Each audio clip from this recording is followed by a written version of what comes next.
Good evening मेरे प्यारे बच्चों। कैसे हैं आप सब? उम्मीद करते हैं आप सब स्वस्थ होंगे, मस्त होंगे। और अभी तक जो भी चीज़ें अभी तक चली हैं, जो नए सेशन का आगाज़ हुआ है, जिसमें अभी तक हमने दो वीडियो स्टार्ट किया हुआ था, जिसमें थोड़े से जो बिजली थी, इलेक्ट्रिसिटी थी, उसके इंटरप्शन की वजह से थोड़ा सा वीडियो इंटरप्ट हुआ। लेकिन प्रयास करेंगे बेटा कि आज ऐसा ना हो। तो चलिए आज का सेशन स्टार्ट करते हैं। और आज का सेशन हम लोग स्टार्ट करेंगे बेटा कहाँ से? हम लोग स्टार्ट करेंगे इम्पोर्टेंस ऑफ, किससे बात करेंगे? इम्पोर्टेंस ऑफ केमिस्ट्री, यानी केमिस्ट्री का क्या महत्व है। Importance of chemistry. अगर हम बात करें पहले तो केमिस्ट्री का इम्पोर्टेंस क्या है, तो भाई एक सिंपल सा वर्ड याद रखना है बेटा आपको। क्या याद रखना है? कि केमिस्ट्री क्या है? कि केमिस्ट्री इज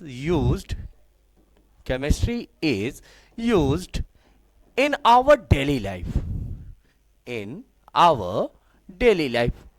अब कहने का मतलब क्या है बेटा? बड़े आराम से इन सारी चीजों को समझना है, बहुत ज्यादा परेशान होने की जरूरत नहीं है। बस यहां सोचो कि भाई केमिस्ट्री का क्या हमारे लाइफ में डेली यूज है, क्या हम इन सारी चीजों को अप्लीकेबल कराते हैं।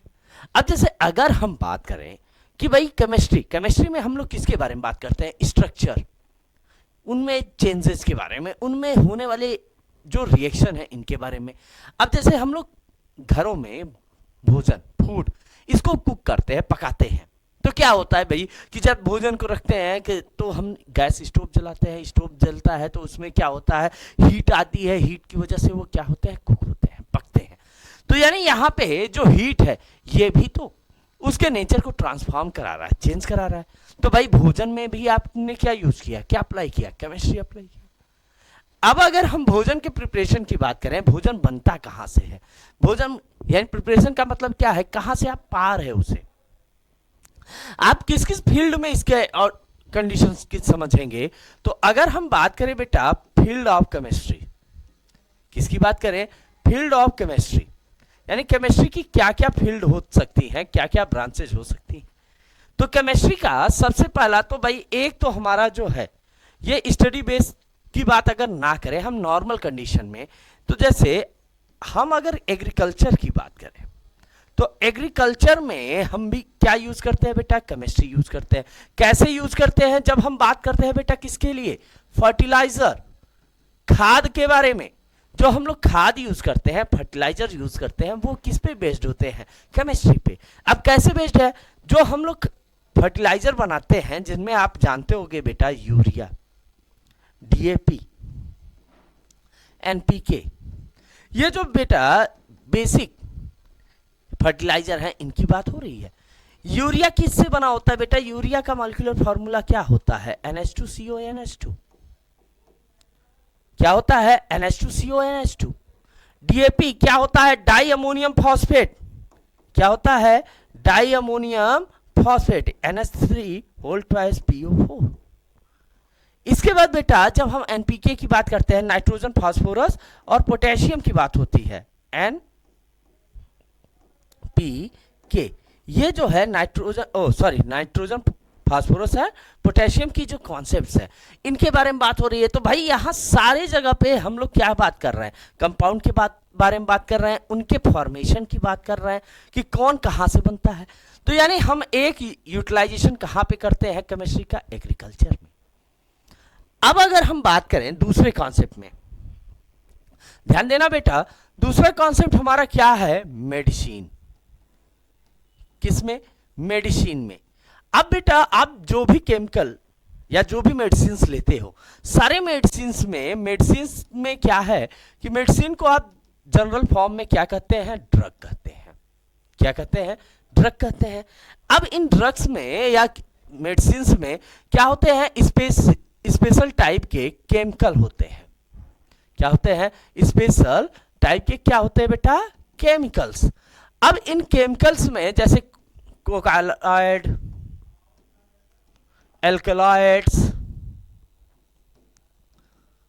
एल्कलॉइड्स, कोकाबियॉन्स, यानी ढेर सारी चीजें इनमें होती हैं।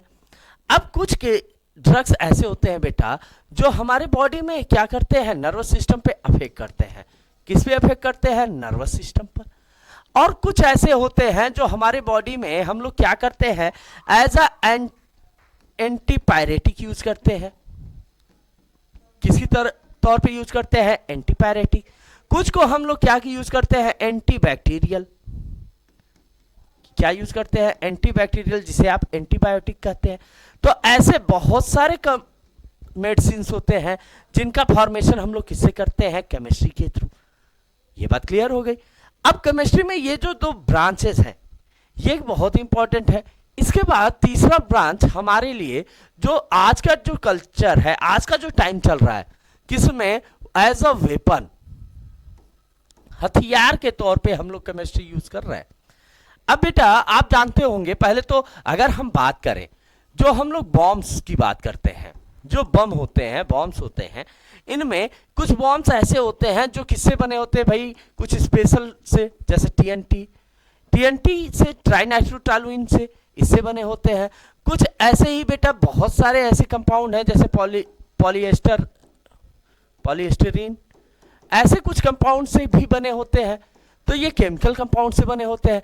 अब बॉम्ब्स के साथ जब हम बात करते हैं बेटा बुलेट्स की, जो बुलेट्स होते हैं, गोलियां, इनमें क्या होता है, आउटर सेल तो मेटल होता है। क्या होता है, आउटर सेल जो होता है बेटा वो क्या होता है, मेटल होता है।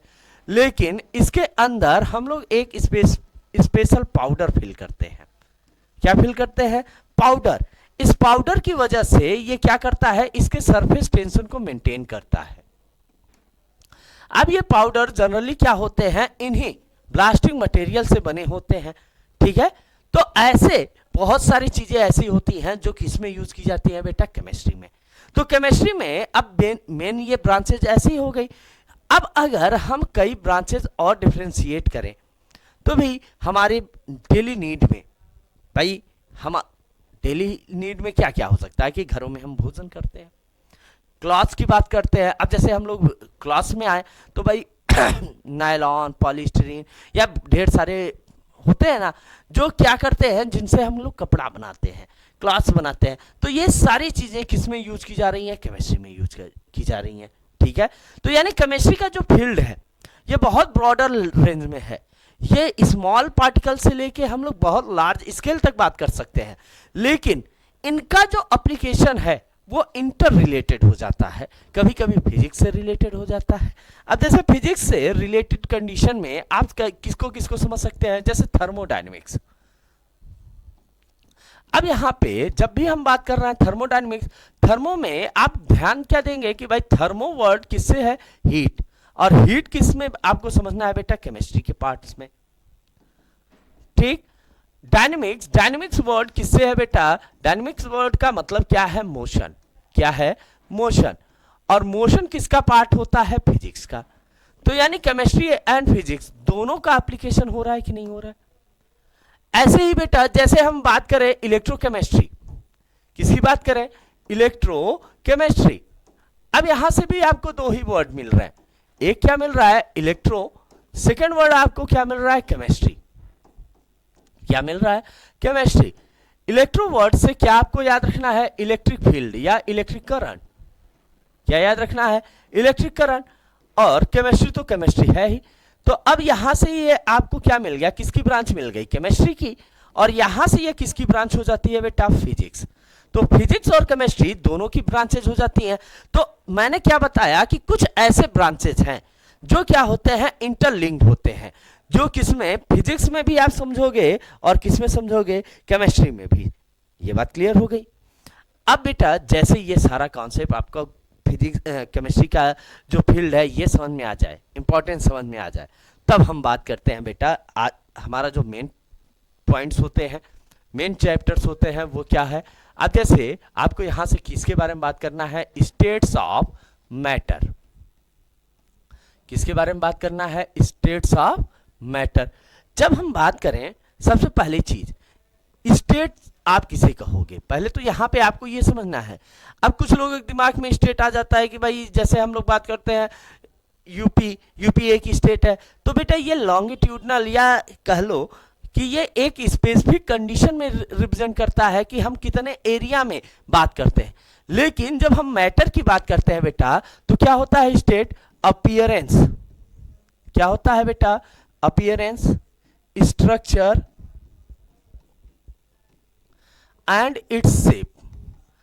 हम अगर इसके अपीयरेंस की बात करें, इसके स्ट्रक्चर की बात करें, इसके शेप की बात करें, तो ही हम किसकी बात कर रहे हैं? स्टेट की। किसकी बात कर रहे हैं? स्टेट। और जब हम बात करें बेटा मैटर, तो मैटर के लिए आपको क्या ध्यान देना है कि मैटर क्या होता है कि दैट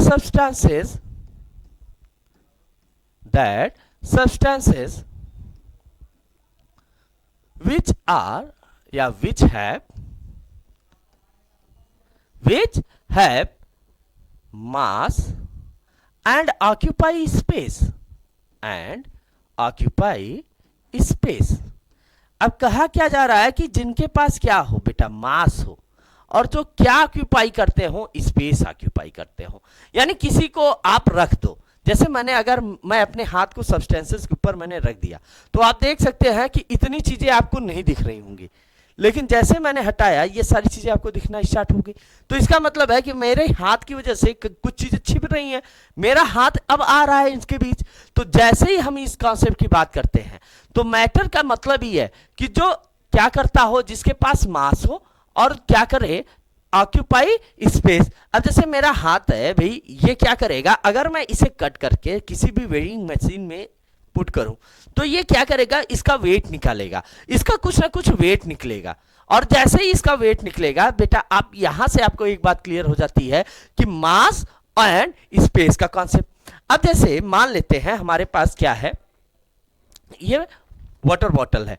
अगर मैं इस वाटर बॉटल को इस पे रख दूं ऐसे, तो अब आप बताना, अगर मैं कुछ चीज लिखना चाहूं इसके इधर, तो क्या मैं लिख सकता हूं?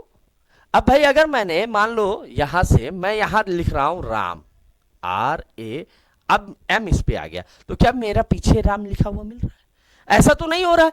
तो इसका मतलब ही है कि जो ये सब्सटेंसेस हैं क्या करते हैं? जनरली मास लेते हैं और उनके पास क्या होता है? स्पेस होता है। ये बात क्लियर? अब एक बात दिमाग में आपको याद रखना है, on our earth everything is matter. हमारे अर्थ पे जितने भी चीजें हैं, सारी चीजें क्या हैं? मैटर। यानी अगर हम अपने अर्थ के अकॉर्डिंग बात करें, तो जो भी चीजें हम देख पाते हैं, जो भी चीजें हमें महसूस होती हैं, जो भी चीजें हम समझ पाते हैं, सारी चीजें हमारी क्या है? मैटर। अगर आप हीट की बात करते हो, तो हीट भी क्या है? मैटर। कैसे? अब भाई हीट कैसे होता है? हीट कैसे जनरेट होता है? मास की वजह से। तो भाई अगर मास से जनरेट हो रहा है, तो मास तो है ना, और हीट हमें फील हो रहा है, यानी वो ट्रांसफर हो रहा है, उसके पास क्या हो रहा है? एक स्पेस गेन करने की एबिलिटी है। और ऐसे अगर कंडीशन में हम बात करें, तो ये क्या होंगे? मैटर होंगे। अब दूसरी चीज यही ध्यान देना है कि matters are generally classify into two concept, generally classify into two concept. Matter को जनरली हम लोगों ने कितने कॉन्सेप्ट पे डिवाइड किया? Two concept. पहला क्या कॉन्सेप्ट रखा? Classical concept. क्या रखा? Classical concept.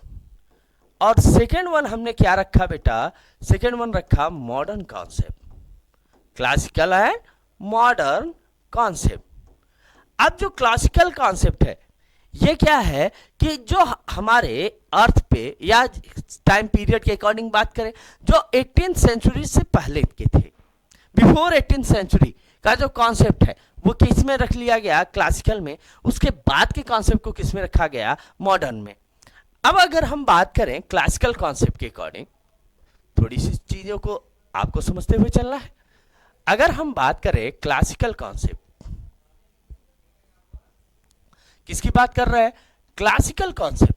तो क्लासिकल कॉन्सेप्ट में मैंने कहा कि 18th सेंचुरी, ये आपको के दिमाग में रहनी चाहिए कि अगर इससे पहले की चीजें हैं तो क्लासिकल, और इसके बाद की चीजें आ गई तो तो किसमें आ गई, modern concept.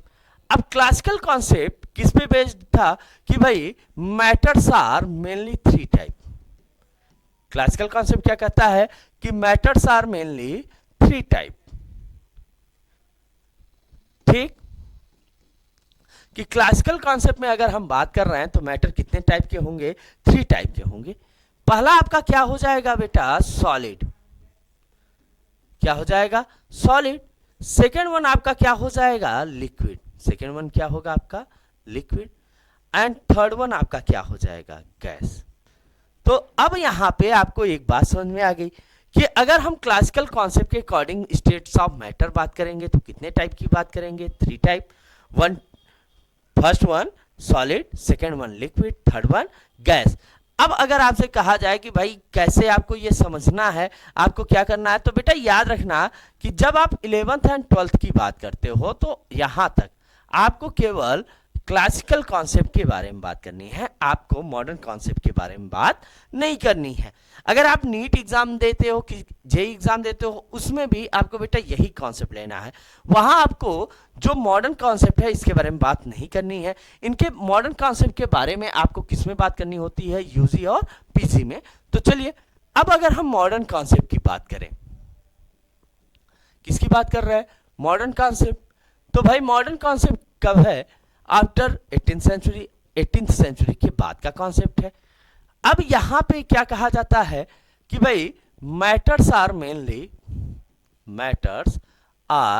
Mainly five type. कितने टाइप्स के होते हैं बेटा, फाइव टाइप्स। अब पहला इसमें क्या है, सॉलिड ही होता है। सेकंड आपका क्या होता है, लिक्विड होता है। थर्ड आपका क्या होता है, गैस होता है। इसके बाद बेटा यहां पे कुछ चीजें, फोर्थ वन आपको ध्यान देना होता है, क्या होता है, प्लाज्मा। और फिफ्थ वन क्या होता है, बीई कंडेंसेट, बोस-आइंस्टीन कंडेंसेट। यानी ये फाइव किस में रखे गए हैं, मॉडर्न कॉन्सेप्ट में। लेकिन आज जो हम बात करते हैं बेटा, आज के डेट में, but nowadays 23 types of states of matter, types of states of matter। लेकिन आज के समय में बेटा, आज के टाइम में ये माना जा रहा है कि जो स्टेट्स ऑफ मैटर हैं वो कितने टाइप के हैं बेटा, थ्री टाइप के। कितने टाइप के हैं, थ्री टाइप। ये बात क्लियर हो गई। अब जब आप इन सारी चीजों को समझ जाएंगे तब यहां पे आपको थोड़ा सा सॉलिड लिक्विड गैस में इनके डिफरेंसेस को समझना होगा और इनके कॉन्सेप्ट को क्लियर करना होगा। तो अब अगर हम बात करें, किसके बारे में बात कर रहे हैं, या पहले तो ऐसे समझिए, छोड़िए, हम एक एक के बारे में बात करते हैं। पहला आपका क्या आएगा बेटा, सॉलिड आएगा। अब सॉलिड की डिफिनीशन क्या दी जाए, सॉलिड आप किसे कहोगे, तो ध्यान देना बेटा, सॉलिड की डिफिनीशन क्या है कि that substances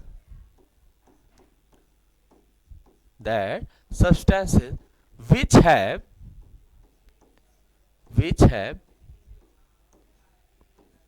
fixed shape, size, mass and volume,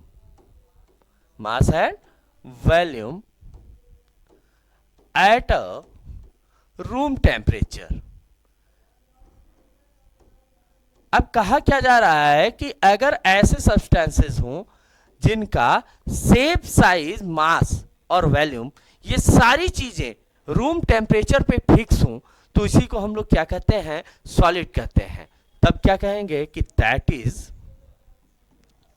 called as solid. इन्हीं को हम लोग क्या कहते हैं बेटा, सॉलिड कहते हैं। ठीक। अब अगर हम सॉलिड की प्रॉपर्टीज की बात करें, हमें किसके बारे में बात करनी है, प्रॉपर्टीज ऑफ सॉलिड। अब यहां पे बेटा आपको सारी प्रॉपर्टीज को समझते हुए चलना है। किसके बारे में बात कर रहे हैं, प्रॉपर्टीज ऑफ सॉलिड। अब इसमें सॉलिड की प्रॉपर्टीज में पहली प्रॉपर्टी आपको ध्यान देनी है। क्या ध्यान देना है कि the shape size mass and volume for similar type of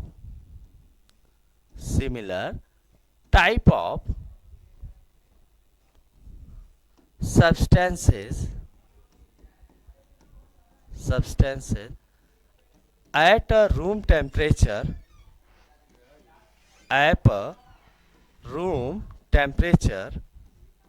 are fixed। अब कहा क्या गया? कहा यह जा रहा है कि शेप साइज मास वॉल्यूम किसके लिए बेटा? Similar type of substances. जो सिमिलर टाइप के सब्सटेंसेस हैं इनके लिए किस पर? रूम टेम्परेचर पर क्या होता है? फिक्स होता है। ये बात क्लियर हो गई। जब हम इसमें सेकेंड प्रॉपर्टीज की बात करते हैं बेटा, तो क्या होता है कि इट्स मॉलिक्यूल्स और एटम और पार्टिकल्स। अब बेटा मॉलिक्यूल भी हो सकता है, एटम भी हो सकता है और पार्टिकल भी। यहां पे ये फिक्स नहीं माना जाता कि क्या आप कहोगे, बस यहां ये ध्यान देना कि इट्स मॉलिक्यूल और एटम और पार्टिकल्स आर वेरी नियर। क्या होंगे बेटा? बहुत पास पास होते हैं। यानी अगर एक पार्टिकल ये है तो ऐसे ही इसके पास में क्या होगा? दूसरा पार्टिकल। अब यहां से तब क्या समझ में आया कि भाई इसके पार्टिकल क्या हो रहे हैं? बहुत पास पास हो रहे हैं। अब अगर पार्टिकल बहुत पास पास हो रहे हैं तब थर्ड प्रॉपर्टी आपको ध्यान देनी पड़ती है। चलिए, द रेंज ऑफ पार्टिकल्स, ध्यान दीजिएगा, the range of particles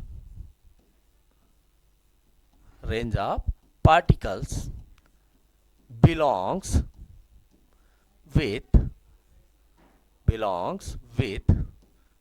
10 power minus 13 to 10 power minus 7 metre. अब कहा यह जा रहा है कि इनमें जो पार्टिकल का रेंज है, यानी एक पार्टिकल से दूसरे पार्टिकल के बीच का ये जो डिस्टेंस होता है ना, इसी को रेंज कह दिया गया। और ये बताया जा रहा है कि ये जो रेंज है वो कितना होता है? 10 power minus 13 to 10 power minus 7 metre. ये बात क्लियर? अब अगर रेंज आपको पता चल गई तब आप फोर्थ वन पॉइंट पे आएंगे। फोर्थ पॉइंट में आपको क्या ध्यान देना होगा? फोर्थ पॉइंट में आपको ध्यान देना होगा कि the space in between two particles are very low। अब स्पेस जो इन बिटवीन पार्टिकल है, यानी एक पार्टिकल ये, दूसरा पार्टिकल ये, इनके बीच का ये जो स्पेस है, कहा यह जा रहा है कि ये स्पेस क्या होगा? लो। अब कभी कभी पूछ ले कि इस स्पेस का स्पेसिफिक नेम क्या है, तो बेटा ध्यान देना, इस स्पेस का नेम क्या होता है? Intermolecular space. क्या कहते हैं? इंटरमॉलिक्यूलर स्पेस कहते हैं। ये बात क्लियर? देन आपको फिफ्थ पॉइंट ध्यान देना होगा, द इंटरमॉलिक्यूलर फोर्स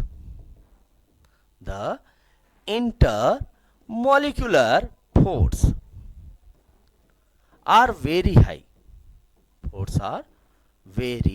हाई। अब कहा यह जा रहा है कि जो इनका इंटरमॉलिक्यूलर फोर्स होगा ये क्या होगा? बहुत ज्यादा होगा। क्यों होगा? अब इसको समझो।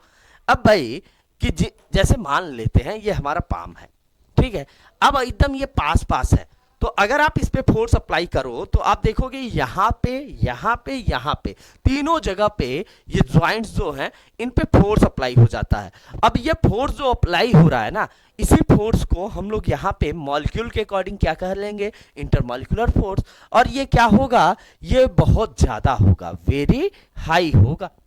ये बात क्लियर हो गई। अब जैसे ही आप 5th पॉइंट की बात कर लेते हैं, then 6th point. 6th point में आपको क्या ध्यान देना है, 6th पॉइंट में आपको ध्यान देना होगा the boiling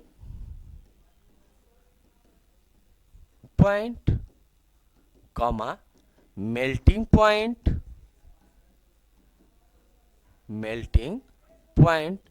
and the density for solids are very high। अब कहा यह जा रहा है कि जो बॉइलिंग पॉइंट है, मेल्टिंग पॉइंट है और डेंसिटी है, किसके लिए, सॉलिड्स के लिए, ये क्या होगा, वेरी हाई, यानी बहुत ज्यादा होगा। यह बात क्लियर। 7th आपको यहां पे क्या ध्यान देना है, द कंप्रेसिबिलिटी नेचर। किसके बारे में ध्यान देना है, the compressibility nature for solids are very low. यानी जो कंप्रेसिबिलिटी नेचर है सॉलिड को दबाना, अगर सॉलिड को दबाया जाए तो अगर इस सॉलिड को हम दबाएंगे तो ये क्या करेगा, कुछ समय तक तो ये स्ट्रेंथ को बर्दाश्त करेगा, प्रेशर को बर्दाश्त करेगा, कुछ समय के बाद ये क्या कर जाएगा, ब्रेक कर जाएगा, टूट जाएगा। तो यानी जब तक ये बर्दाश्त कर रहा है, इस नेचर को क्या कहा जाता है, कंप्रेसिबिलिटी नेचर। और सॉलिड्स के लिए ये क्या होता है, बहुत कम होता है, यानी सॉलिड्स क्या होते हैं, ब्रेक कर जाते हैं। ये बात क्लियर हो गई। तो ये मेन जो पॉइंट्स हैं इनको आपको ध्यान देना है। अब आपको यहां पे एक कंडीशन ध्यान देना है कि अगर हम सॉलिड्स को डिवाइड करें तो सॉलिड्स को हम लोग क्लासिफाई करते हैं 2 पार्ट में। कितने पार्ट्स में, 2 पार्ट्स में। एक आपका क्या होता है, क्रिस्टलाइन सॉलिड, क्या होता है, क्रिस्टलाइन सॉलिड। दूसरा आपका क्या होता है, एमॉर्फस सॉलिड। दूसरा क्या होता है, एमॉर्फस सॉलिड। ये बात क्लियर। जो क्रिस्टलाइन सॉलिड होते हैं ये हार्ड होते हैं और जो एमॉर्फस सॉलिड होते हैं ये सॉफ्ट होते हैं। लेकिन अब बेटा आपको यहाँ पे क्रिस्टलाइन सॉलिड के डिवीजन याद रखने हैं। क्रिस्टलाइन सॉलिड में पहला आपको सॉलिड क्या याद रखना है, मॉलिक्यूलर। सेकेंड वन आपको याद रखना है आयनिक। थर्ड वन आपको याद रखना है बेटा मेटेलिक। फोर्थ वन में आपको क्या याद रखना है, कोवलेंट। और जो 5th वन है इसमें आपको क्या याद रखना है, कोऑर्डिनेट। यानी इतने टाइप के आपको क्या याद रखने हैं, सॉलिड्स याद रखने हैं। ठीक है। तो अभी तक बेटा हमने किसके बारे में, सारे कॉन्सेप्ट के बारे में बात कर लिया, सॉलिड्स के बारे में। अभी ये सारी चीजें बेटा आपको पढ़नी थी, क्लास 12th में पढ़नी थी, लेकिन जो नई सिलेबस अपडेशन है उसके अकॉर्डिंग ये सारे पोर्शन यहाँ से, ये पोर्शन आपका डिलीटेड हो गया। लेकिन आपको कुछ चीज़ें यहाँ पे समझते हुए चलना रहेगा बेटा। मैं उन सारी चीज़ों को नेक्स्ट वीडियो में ज़रूर समझाऊंगा। तो उम्मीद कर रहा हूँ बेटा कि आज सबको, आज जितने भी टॉपिक आपको, जितने भी कॉन्सेप्ट समझाए गए, सारे कॉन्सेप्ट समझ में आए होंगे। तो चलिए इसी उम्मीद और आशा के साथ कि आप सब हर एक कॉन्सेप्ट समझते हुए चल रहे होंगे। चलिए मिलते हैं नेक्स्ट वीडियो में, तब तक के लिए धन्यवाद। जय हिंद, जय भारत।